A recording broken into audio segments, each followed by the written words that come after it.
Alright, so unfortunately we got to get through a Ben Shapiro clip in this one, and honestly it's only a minute and a half long, but still, he manages to pack in as many straw man arguments as you could possibly imagine, as well as getting into some criticisms of the left that I don't think are founded in reality in any way, shape, or form, to say the least. So let's go ahead and start with this very densely compacted stream of nonsense coming from this little squeaker right here. Alrighty, so, meanwhile, the left has increasingly ceded the notion of patriotism to the right. And they're starting to realize that this is a problem. So much of what they're indoctrinating our children into in the public schools is a notion that America is, at baseline, at root, a very, very bad place.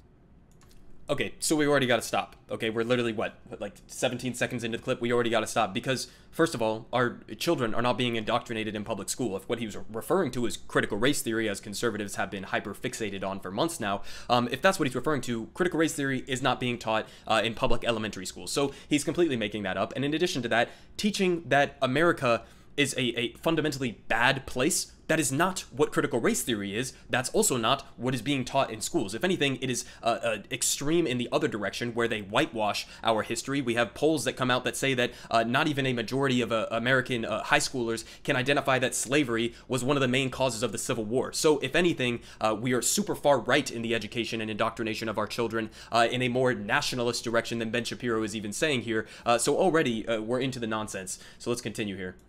And as Cory Bush says, a place built upon stolen land.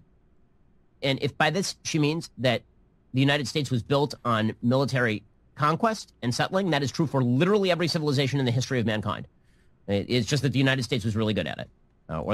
Okay, so pause. So this is the tweet that he's talking about here. He's talking about this Cory Bush tweet, which really got almost ratioed. I mean, there were 1 million conservatives responding to this and freaking out about it. But let's just get through it just very quickly here. So when they say that the 4th of July is about American freedom, remember this, the freedom they're referring to is for white people. So this is an objectively factual statement. On the 4th of July, the original 4th of July, when we gained our independence, black people in this country were literally not free. They were slaves. And then we can talk about the continuation of this, which is that black people still are not free. Yeah, we have 5% of the world's population, 25% of the world's prison population. Many of those are disproportionately black Americans who have been targeted with things like the war on drugs. And in many different aspects of American society, black people still are not free in the same ways that white people are. So these are objectively true statements. On top of that, the land is stolen. Ben, you just admitted that the land was stolen because you said, well, I guess if she means the land was stolen as in we took it by military conquest, then yeah, we stole. Yeah, so we stole it. You just admitted we stole it. You just said we were better at stealing it than other people throughout history have been, that other empires throughout history have been. And is he right that other empires throughout history have stolen land via conquest, via colonization, etc.? Yes, but that doesn't make it good that we did it that way. That doesn't excuse the genocide of Native Americans who are inhabiting this land, okay? It is verifiably stolen land, and even if you take some of the deals that we made for reservations and shit like that, we have increasingly encroached and violated those deals that we have made. So it's not even as if we've been wheeling and dealing and making these deals and sticking to them. We've been violating them all along the way, continuing to steal land. So he admits it up front and then basically just makes an argument that we are better at doing genocide than other empires throughout history. So let's continue. It's just that the United States was really good at it. Or the original inhabitants of the United States from Europe were more, had a higher ability to occupy land and dispossess the people who are on it than other people who had previously existed on the continent. So they were better at doing genocide. But the notion that the United States is uniquely bad in world history is, of course, belied by the reality of what the United States has been, namely a nation that sacrificed hundreds of thousands of people to end slavery.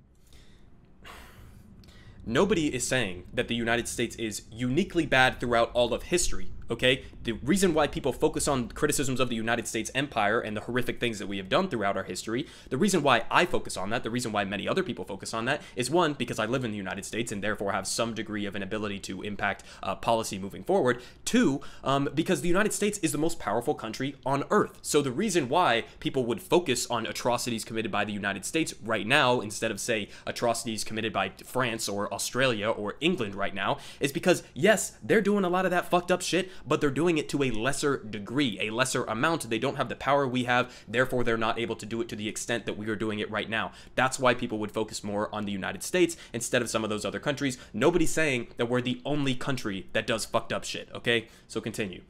A nation that freed Europe multiple times, that defeated communism, that made itself the most racially tolerant place on planet Earth. Literally, there is no more racially tolerant place than the United States on planet Earth. And yet the notion of the left is that true patriotism is anti-patriotism. We saw this a lot during the Bush administration. Dissent is the highest form of patriotism, is what you constantly heard. Well, it depends on what the nature of the dissent is. Because if you dissent from the idea that America is good, that is not, in fact, the highest form of patriotism. But the left seems to be ceding baseline patriotism to the right, which is a hell of a political move. Alrighty, so what he just said there at the end, I think, just perfectly encapsulates his entire argument on this, and that means that it is self-defeating, okay? He literally is arguing, he's propping up straw men, arguing against those straw men, and then defeating his own arguments within the same breath. I mean, he literally just said there, dissent is the highest form of patriotism, as a phrase that was commonly used under the Bush administration. Dissent is the highest form of patriotism. Dissent against what, Ben? Because he followed that up by saying, well, yeah, dissent is the highest form of patriotism, but not if it's against the United States. Then what fucking dissent are you talking about, Ben? You think dissent is the highest form of patriotism, but not if you're criticizing the United States history, not if you're criticizing the United States government, not if you're criticizing the conservatives within the country, then it's not patriotic. It's only patriotic if you're dissenting against what? Against, like, what, Palestinians having the ability to vocalize the oppression that they're facing over in Palestine? Is that what you're talking about? I literally have no idea what forms of dissent would be so microcosmic and specific that Ben would be okay with them. But clearly, he's not talking about dissent as in holding the most powerful people and institutions in the government accountable. So that's the main point here. He's a bootlicker. Just another nonsense stream of honestly pathetic bullshit coming out of Ben Shapiro. He doesn't even make arguments. He doesn't seriously address any of the substance behind any of these things. He's just a propagandist.